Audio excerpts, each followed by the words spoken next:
Lucas lived in a world of luxury, surrounded by a grand mansion, tall gates, and expensive cars. Despite the opulence, he often felt lonely. Inside his mansion, the rooms were filled with ornate furniture.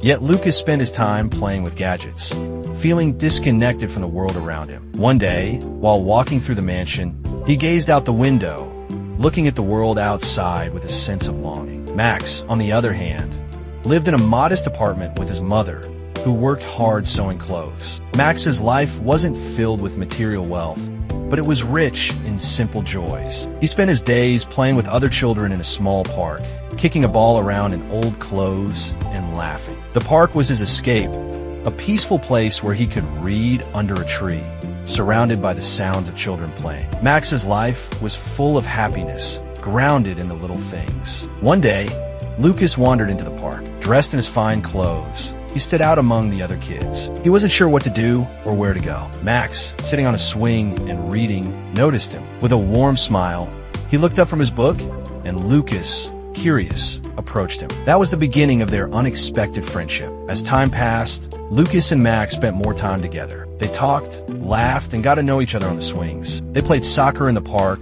drew pictures with sidewalk chalk, and simply enjoyed being together. Max showed Lucas how to ride a bike, and the two of them ran around the park, sharing carefree moments. Their lives, once so different, were starting to blend, and the bond they shared grew stronger. Max introduced Lucas to the beauty of the simple life. They sat on the sidewalk, drawing sun and flower pictures with chalk. Lucas, who was used to a life of luxury, found joy in these small, creative moments. He also joined Max's mother in the kitchen, learning how to cook a simple meal. Though clumsy at first, Lucas laughed, enjoying the experience. Later, he played soccer with the kids from the neighborhood, discovering the joy of teamwork and camaraderie. In return, Lucas took Max to experience the finer things in life. They visited a fancy theater and museum, where Max marveled at the art and performances. Lucas also took Max horseback, riding through the countryside, showing him a world of new experiences. Max,